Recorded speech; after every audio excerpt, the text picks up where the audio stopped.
హల్లెలూయా.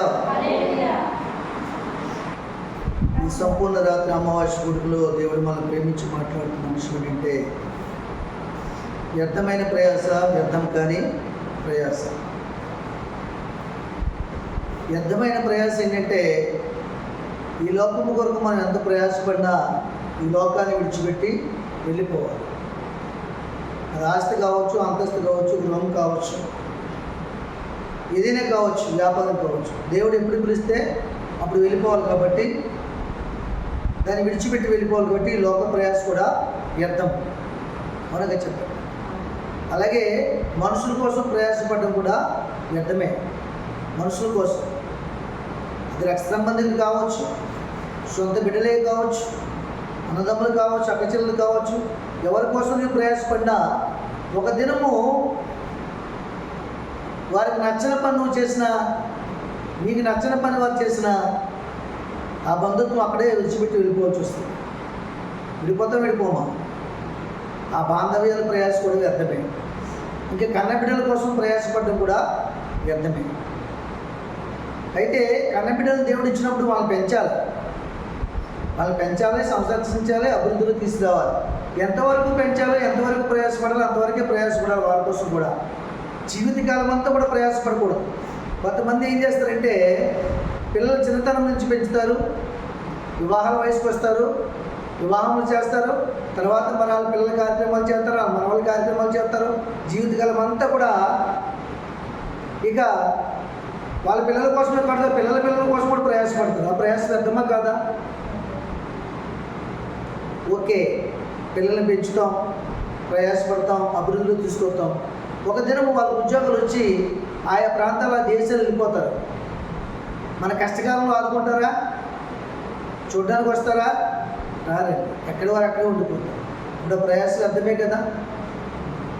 లేకపోతే ప్రయాసపడి పెంచి మన కష్టమంతా కూడా వాళ్ళ కొరకు ఖర్చు చేసి ఆఖరికి మనమే విడిచిపెట్టి వెళ్ళిపోవాల్సి వస్తుంది. ఆ ప్రయాస అర్థమే కదా. కాబట్టి ఎవరి గురించి కూడా ఎక్కువ ప్రయాసపడకూడదు. అందుకనే మన ప్రయాస వ్యర్థమని ఎరిగే దేవుడు ప్రయాసపడి భారం మోసుకుంటున్న సమస్తమైన వాళ్ళారా నా దగ్గర రండి, మీకు నేను విశ్రాంతిని కలుగజేస్తాను. లేదా చూసారా, మన ప్రయాస అంతా ఎలాంటిదంట? భారంతో కూడింది, బరువు. అది ఇది వ్యర్థమైన ప్రయాస. అందుకని నేను ఏం చెప్తాడు, మన భారం మోయట, మన బాధలు అనిపించుట ఏమంటే ఇవి వ్యర్థమైన ప్రయాసపడుట. ఆయన చూడలేక ఆయన పిల్లల మీద మనల్ని పిలుస్తున్నాడు. ప్రయాసపడి భారం మోసుకుంటున్న సమస్తమైన వాళ్ళారా నా దగ్గర రండి, మీకు నేను విశ్రాంతిని కలుగజేస్తాను. ఎందుకంటే విశ్రాంతి లేని జీవితం కలిగి ఉన్నారు మీరు. నెమ్మది లేని జీవితం కలిగి ఉన్నారు మీరు. ఎందుకు మీకు నెమ్మది లేదు? ఎందుకు మీకు విశ్రాంతి లేదంటే మీరు మనుషుల ఎదుకే పరిగెడుతున్నారు కానీ మనుషులను, అధికారులను, లోకమును, సమస్తమును మీ వశంలో ఉంచి మీ కాళ్ళ కింద వచ్చి వంగినట్లుగా చేసే దేవునికి మీరు దేవుని ఎదుగు రావట్లేదు, దేవునికి లోపట్లేదు. కాబట్టి మీ ప్రయాస వ్యర్థమని తెలుసుకోలేకపోతున్నారు. దేవుని వాక్యం తేటగా మనకు తెలియజేస్తుంది. కాబట్టి ఇది వ్యర్థమైన ప్రయాస. అది నీ బిడ్డల కోసమే కావచ్చు. ఒక దినాన పెంచుతున్నారు, 20 ఏళ్ళు పెంచుతున్నారు. కాలేజీలో ఉండగానే ఏమవుతున్నారు? వాళ్ళ జీవితాలు వాళ్ళు చూసుకుని వెళ్ళిపోతున్నారు వేరొకరితో. తల్లికి తండ్రికి శోకాన్ని మిగులుస్తున్నారు, దుఃఖాన్ని మిగులుస్తున్నారు. ఎందుకు పెంచానో తెలియదు. ఇంతకాలం నా పిల్లని ఇంత గారాభంగా తనకు అడిగిందల్లా ఇచ్చాను, తనకు అడిగిందల్లా కొన్నాను. నేనేమి లోటు చేశానని నాకు ఇలా ఇంత అన్యాయం చేసిందని ఆ తల్లి తండ్రి గుండెలు బాదుకొని ఏడుస్తున్న పరిస్థితులు ప్రపంచంలో మనం చూస్తున్నాం. అది వ్యర్థమా కదా? వ్యర్థమే.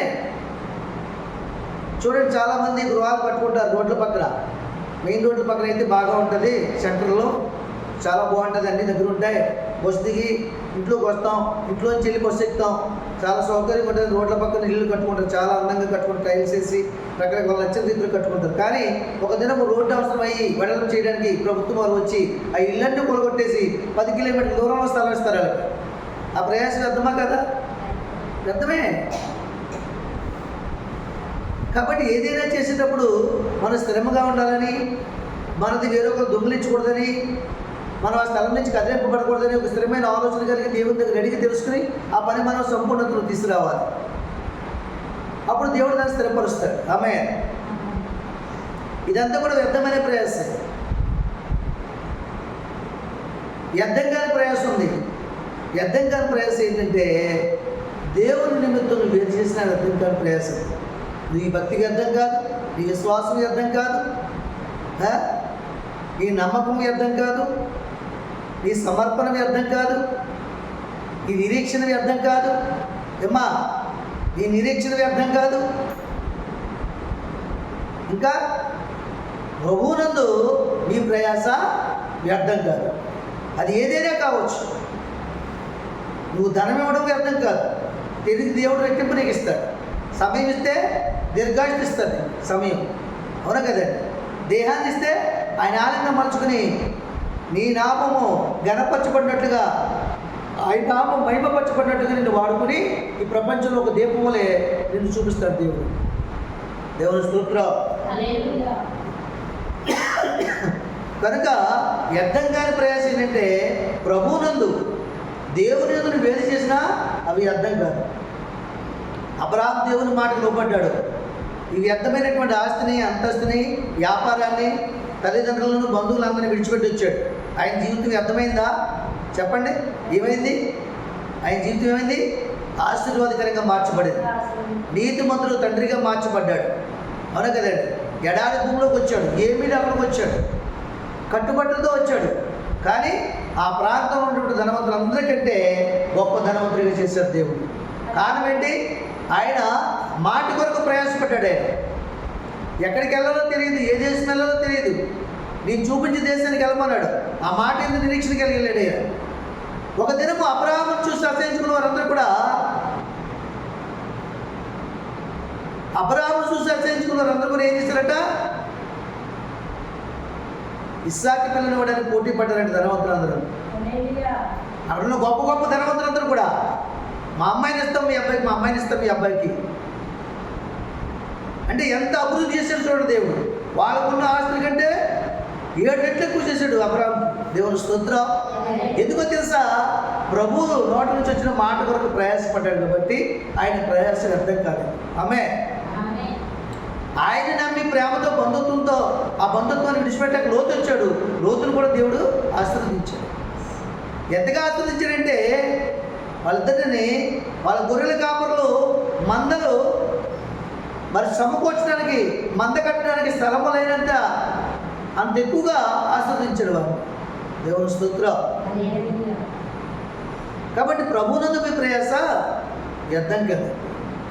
ఈ రాత్రి సంపూర్ణ రాత్రి ప్రార్థనకి మీరు కొంత నిద్రమోనికిని పొద్దుని కష్టపడి సాయంత్రం కష్టపడి పాపం ఎంతో శరీరం అలసిపోయినప్పుడు కూడా ఆత్మను సిద్ధం చేసుకుని ఇక్కడికి వచ్చి దేవుని మాటలు విని ఆనందంగా ఉన్నారు. ఈ ప్రయాస అర్థం కాదు. ఈ ప్రయాస అర్థం కాదు. అనేకమైన చీకటి సమస్యలు మీ జీవితం నుంచి దేవుడి రాత్రి ఈ ప్రాంతంలో తొలగించునుగాక. ఆమేన్. అంధకార దురాత్మ ప్రభావం నీ కుటుంబం ఏలుబడి చేస్తుంటే వాటన్నింటినీ కూడా బంధించి ఆయన పాదము చెందుతూ నీ విడుదల కలిగించునుగాక. ఆమేన్. నీ కుటుంబంలో ఏ సమస్య ఉందో సమస్యను పరిష్కరించి సమాధానం కలుగుచునుగాక. ఆమేన్. కాబట్టి ప్రభువునందు మీ ప్రయాస అర్థమో కాదు. ఆ మాట మీరు చూపిస్తాను చూడండి. అపొస్తలుడైన పౌలు 1 కొరింథీ రాసిన సంఘానికి రాసిన పత్రిక 15వ అధ్యాయం 58వ వచనం చూసుకున్నట్లయితే, కాగా నా ప్రియ సహోదరులారా, మీ ప్రయాస ప్రభువునందు వ్యర్థం కాదని ఎరిగి స్త్రీలను, కదలని వారును ప్రభు కార్యాభివృద్ధి యందు ఎప్పటికీ ఆసక్తులయ్యుండుడి. దేవుని స్తోత్రం. చూసారా? కాగా నా ప్రియ సహోదరులారా, మీ ప్రయాస ప్రభువునందు వ్యర్థం కాదని ఎరిగి ఉండాలంట.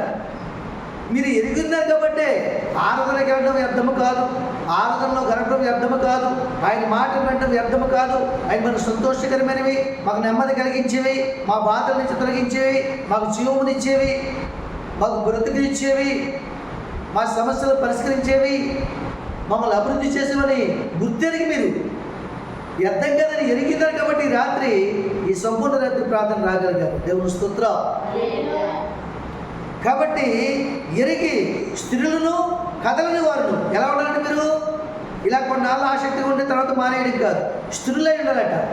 దేవుడు నీకు ఏది అప్పగించాడో, సంపూర్ణ రాత్రి ప్రార్థన అప్పగించాడా, ఏ మందిరాన్ని అప్పగించాడో ఆ మందిరంలో స్థిరంగా నీ మరణ పర్యంతం వరకు ఆ మందిరంలోనే కొనసాగాలి. ఎలాంటి ఇబ్బందులు వచ్చినా, ఎలాంటి ఇరుకులు వచ్చినా ఆ సేవకుని బోధ విని ఆ బోధను నడుచుకుని పరలోక రాజ్యానికి వారసత్వాన్ని సంపాదించుకోవాలి. సేవకుని నిన్ను గద్దించవచ్చు, నీలో ఉన్న పాపాన్ని తెలియజేస్తే బాధ కలగవచ్చు, దశమ భాగం ఇవ్వట్లేదు, నీ బ్రతుకు ఎందుకు అభివృద్ధి చెందట్లేదో ప్రశ్న అనేది నీకు వేయచ్చు. అయినప్పుడు కూడా నిజమే ప్రభువును ఒప్పుకోవాలి తప్ప ఇతను విమర్శిస్తాడని చెప్పేసి ప్రతివాదం చేసుకుని ప్రతివాదకరమైనటువంటి మనసుని మనసులో పెట్టుకుని పైకి ప్రేమగా మాట్లాడితే ఆ ప్రయాసవర్ధం. దేవుని స్తోత్రం. దైవజాన్ని గద్దింపు తైలాభిషేకమని, ఆ గద్దింపు నన్ను బాగు చేస్తుంది, ఆ గద్దింపు సంఘంలో స్థిరముగా ఒక మంచి మూలస్తంభం నిలబెడుతుంది, పరలోక రాజ్యంలో ఒక మంచి జీవవృక్షం వల్ల నన్ను నిలబెడుతుందని నువ్వు ఆలోచన కలిగి ఉండాలి. దేవుని స్తోత్రం. దేవుడు నీకు ఏ సంఘాన్ని అప్పగించాడో ఆ సంఘంలో స్థిరంగా ఉండాలి. ఏ విశ్వాసాన్ని మొట్టమొదటి నీకు ఇచ్చాడో నమ్మకత్వ జీవితాన్ని, ఆ నమ్మకత్వాన్ని గడ వరకు కాపాడుకోవాలి. ఏ నిరీక్షణతో దేవుని దగ్గరికి వచ్చావో, దేవుని దగ్గరికి వచ్చినప్పుడు వారికి ఫలమిచ్చే దేవుడని, స్వస్థపరిచే దేవుడని, హక్కును చేర్చుకునే దేవుడని, పాప విమోచన కలిగించే దేవుడని, శాపాల నుంచి విడిపించే దేవుడని, పరలోక రాజ్యానికి వారసత్వం కలిగించే దేవుడని, మరణం నుంచి విడిపించే దేవుడని ఏ నిరీక్షణ కలిగి ఇంటికి వచ్చినావో అదే నిరీక్షణ నీ మరణ పర్యంతం వరకు ఉండాలి. ఆమె అదే నిరీక్షణ కలిగి ఉన్నాడు. ఎవరు? ధనవంతుల దగ్గర ఉన్నటువంటి పేదవాడైనటువంటి లాజరు ఉన్నాడా లేదా? అబ్రహాము రొమ్మును అనుకున్నాడు అతను. ఇతడు ఈ లోకం కొరకు ప్రయాసపడ్డాడు, తిండి కొరకు ప్రయాసపడ్డాడు, భోగభాగ్యాల కోసం ప్రయాసపడ్డాడు, అందులో యాత్ర పడుతున్నాడు. మన కళ్ళ ముందు జరుగుతుంది ఆ సందర్భం. దేవునికి మహిమ కలుగుతుంది కాదు. కాబట్టి మరి ఎలా ఉండాలంటే స్థిరులై ఉండాలట. దేవుడు నీ సంఘంలో దైవజనులందరికీ ఏ ఆరాధన అయితే ఇచ్చాడో, అది శుక్రవారం ఉపవాస ప్రార్థన కావచ్చు, 3 దినాల సంవత్సరంలో ఉపవాస ప్రార్థన కావచ్చు, లేదా 4 దినాల ఉపవాస ప్రార్థన కావచ్చు, 5వ నెలలో, 6వ నెలలో, 7వ నెలలో, 10వ నెలలో ఉపవాస ప్రార్థన కావచ్చు. ఏమండి, క్రిస్మస్ ప్రార్థన కావచ్చు, ఈస్టర్ ప్రార్థన కావచ్చు, ఏదైనా సరే వారంలో గృహ కూడిక కావచ్చు, కృతజ్ఞత కూడికలు కావచ్చు, అందులో నువ్వు స్థిరంగా ఉండాలి. అందులో ప్రతి ఆత్మలో కనపడాలి. ఆమె కదలని వారు ఎలా ఉండాలంటే మనం కదలని వారుగా ఉండాలట. స్థిరులను కదలని వారు, కదలకూడదు. ఇంకొకటి కూడా కదలని వారంటే అర్థం ఏంటి? కలవరం లేని వారే దేవుని మాట కొరకు ప్రయాసపడాలి. అప్పుడు మీ ప్రయాస ప్రభునందు వ్యర్థం కాదు. ఎప్పుడైతే ప్రభునందు వ్యర్థం కాని ప్రయాస కలిగి నువ్వు జీవిస్తున్నావో, క్రీస్తు యేసునందున్న వారికి ఏ శిక్ష విధి లేదు. ఏ శిక్ష విధి ఎప్పుడైతే లేదో ఆనందించండి. మరలా చెప్తున్న ప్రభునందే ఆనందించు. ప్రభునందు ఉన్న కృపల గురించి మాట్లాడుతున్నాడు. క్రీస్తు యేసునందున్న వారికి ఏ శిక్ష విధి లేదు. ప్రభునందు మీ ప్రయాస వ్యర్థం కాదని ఎరిగి స్త్రీలను కదలని వారును నిరీక్షణ గల వారే జీవించడం చెప్తున్నాడు. ఆసక్తి విషయంలో మాజులు కాక ఎల్లప్పుడూ ఆత్మతను గల వారే జీవించమని చెప్పు. కాబట్టి అప్పుడు క్రీస్తు యేసునందున్న వారికి ఏ శిక్ష విధి ఉండదు. మరలా చెప్తూ ప్రభునందును ఆనందిస్తాం. ఈ ఆనందమైన మాటలు, వాక్యము భక్తుల జీవితాలు జ్ఞాపకం చేసుకుని లోకంలో కష్టకాలం ఎదురైనప్పుడు వాటిని ఎదుర్కొని ధైర్యంగా ముందుకెళ్తాం. దేవునికి మహిమ కలుగు. ఎందుకంటే శ్రమను ఎదుర్కొనే అనుభవ జీవితాన్ని ఇక్కడ నేర్చుకున్నావు కనుక దేవుని పాదాలు చేద్దాం. రాజు చనిపోయినప్పుడు మాత దుఃఖపడిపోయింది, ఏడ్చింది, కన్నీరు కట్టి గుండెలు పాల్గొంది, ఊరందరికీ చెప్పుకుంది, రకరకాలుగా ప్రయాసపడింది. మరి మాత్రం కథలని స్థిరమైనటువంటి విశ్వాసం ఉంది కాబట్టి ప్రభు వచ్చినంత వరకు వేచి చూసింది. ఆమె కాబట్టి కార్యం చూసింది. సమాధి దగ్గరికి వెళ్ళినప్పుడు నమ్మకం లేదు, మరి మాతకి లేదు కదా. 4 దినాలు అయిపోయింది, చనిపోయిన తమ్ముడు ఇంకెక్కడ బయటకు వస్తాడు, ఇంకెక్కడ ఇద్దరు మా అత్త బ్రతికినాయింది విశ్వాసం, మరి అన్నట్టు చనిపోయిన మాట నువ్వు నమ్మవా అని అడిగాడు ప్రభు. ఆమె దేవునికి మహిమ కలుగును గాక. కాబట్టి ప్రభు కార్యాభివృద్ధి ఎందు ఎప్పటికీ ఆసక్తులు అయినారట. ప్రభు కార్యాభివృద్ధి ఎందు, లోక కార్యాభివృద్ధి ఎందు కాదు, నీ కార్యాభివృద్ధి ఎందు కాదు, నీ సొంత కార్యములు ఎందు కాదు, దేవుని కార్యములు ఎందు అభివృద్ధి చేయడానికి, దేవుని మందిరం కట్టడానికి, దేవుని మందిరంలో ఈవులు ఇవ్వడానికి, దేవుని మందిరంలో ఆహారములాగిన నీ సర్వసముద్రం తీసుకొచ్చి దేవుని మందిరంలో పెట్టడానికి ప్రభు కార్యాభివృద్ధి ఎందు, స్వార్థ పరిచర్య ఎందు, దేవుని ఎందు భయభక్తులు కలిగిన సేవకులతో కలిసి వారితో కష్ట నష్టాలు అనుభవిస్తూ వారు పంచుకుంటూ వారి సహకారంగా ఉంటూ ప్రార్థన జీవితం గడిపి ఎప్పటికీ ప్రభు ఎప్పటికంటే నీ మరణ పర్యాంతం వరకు కూడా ప్రభు కార్యాభివృద్ధి ఎందు ఏం కలుగుంటారంట?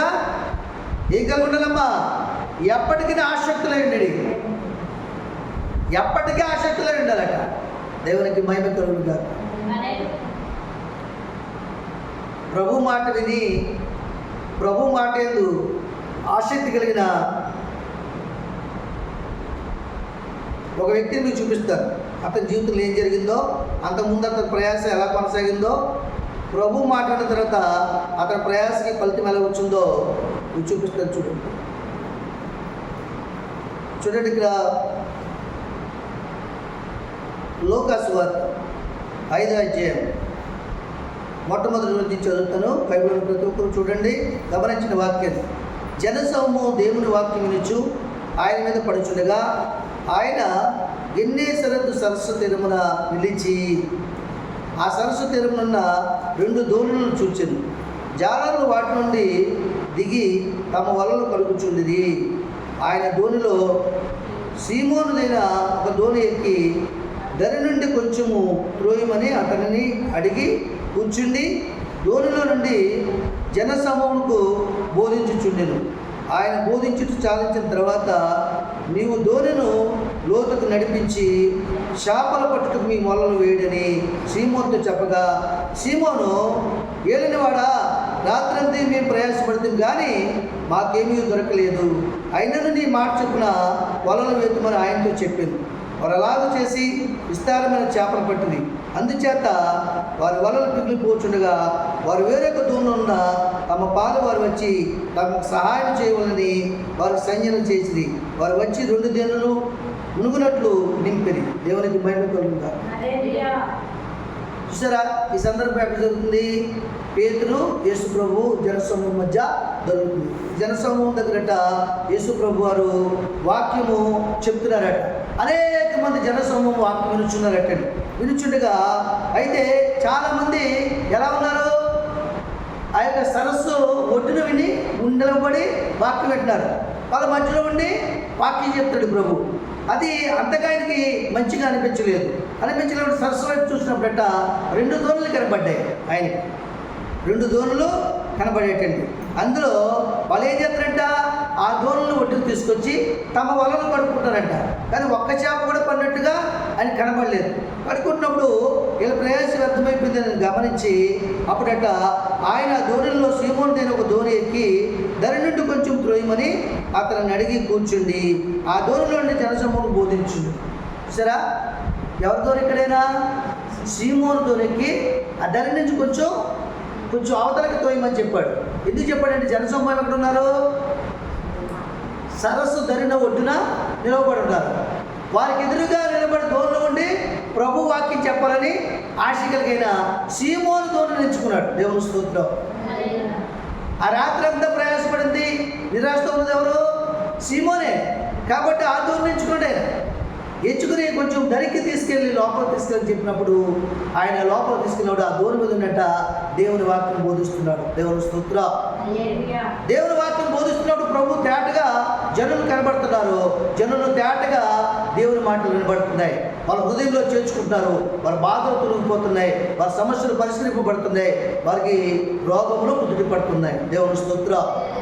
దేవుని వాక్యం ఏం చేస్తుందంటే బాధల నుంచి విడిపిస్తుంది, రోగం నుంచి స్వస్థపరుస్తుంది, అంటే సమస్యల నుంచి విడిపిస్తుంది, మన హృదయానికి ఆనందం కలుగజేస్తుంది.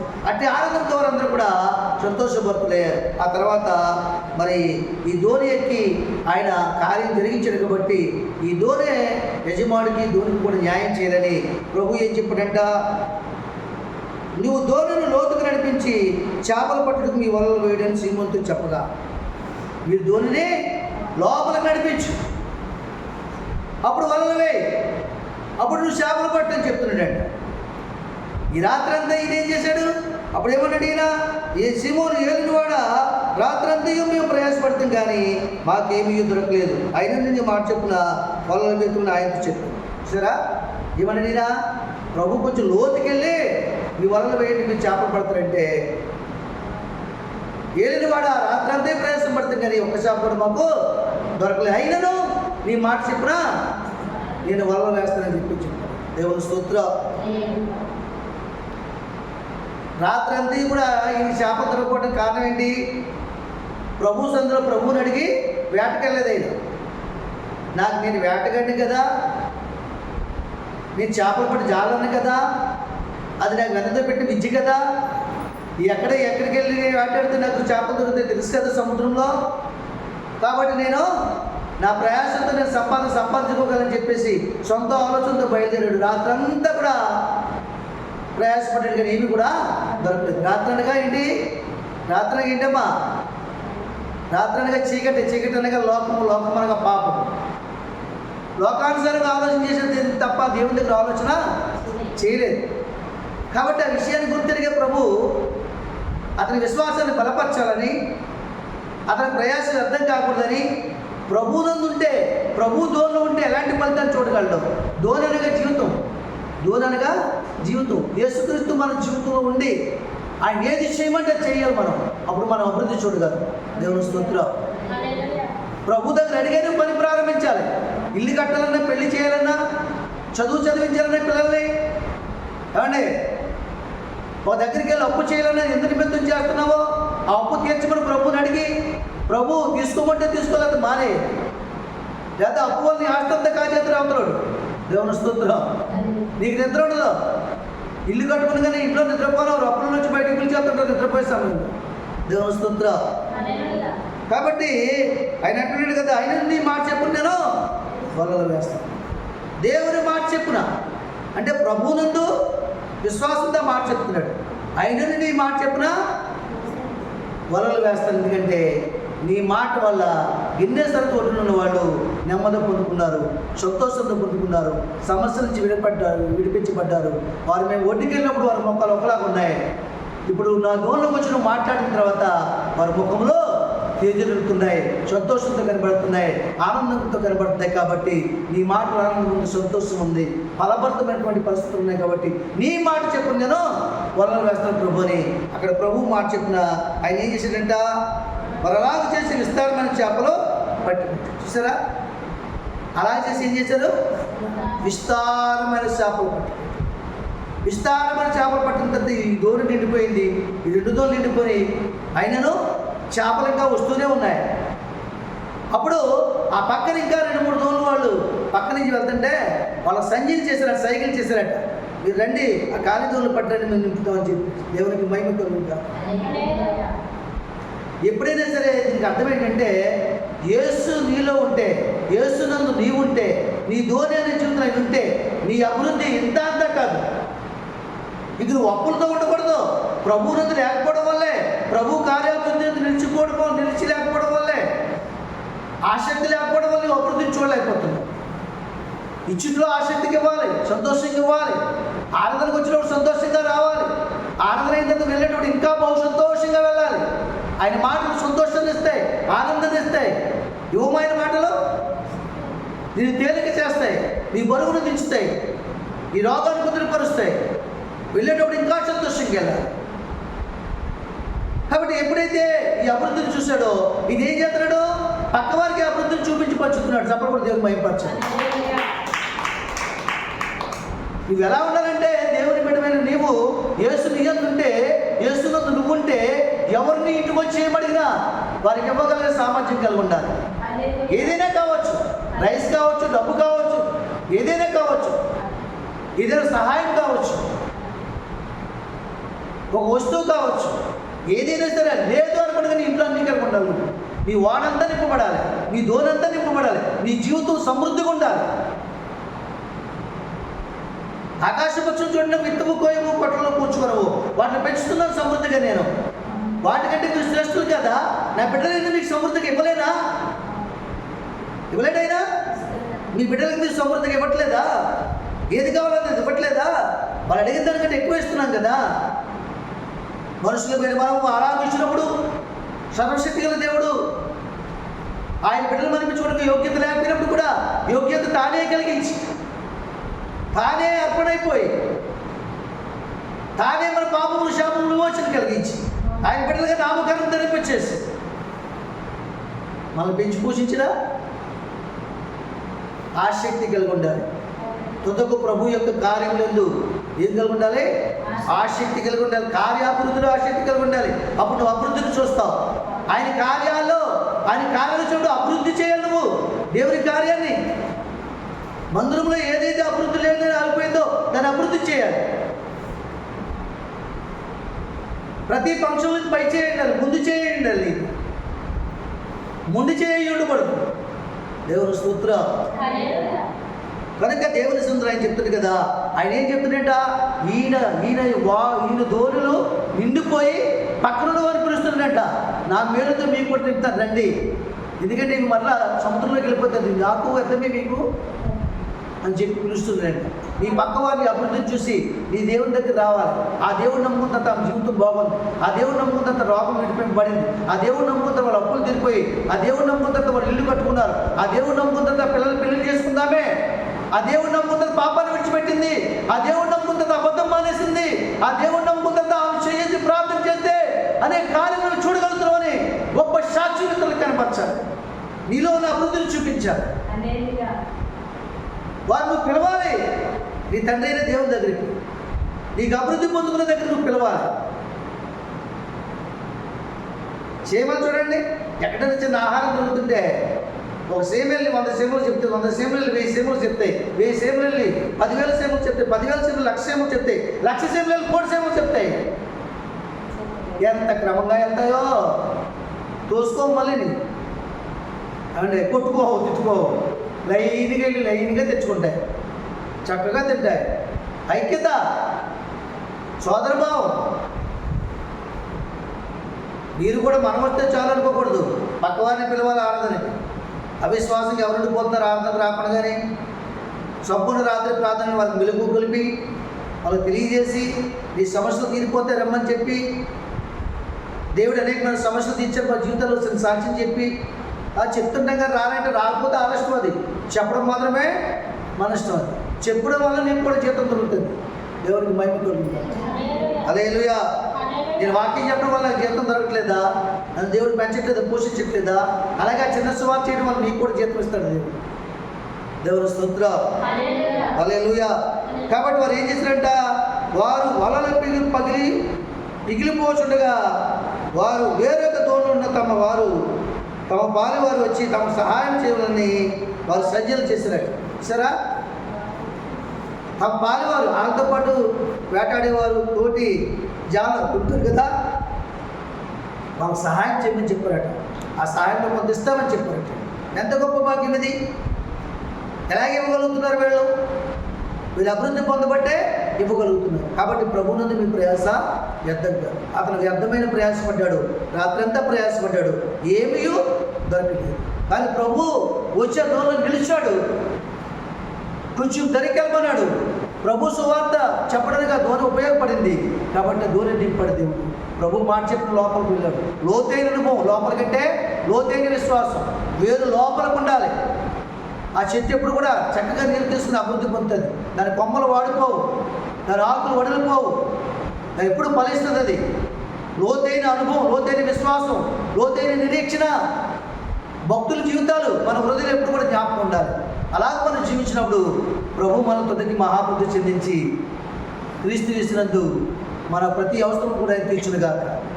ఆమేన్.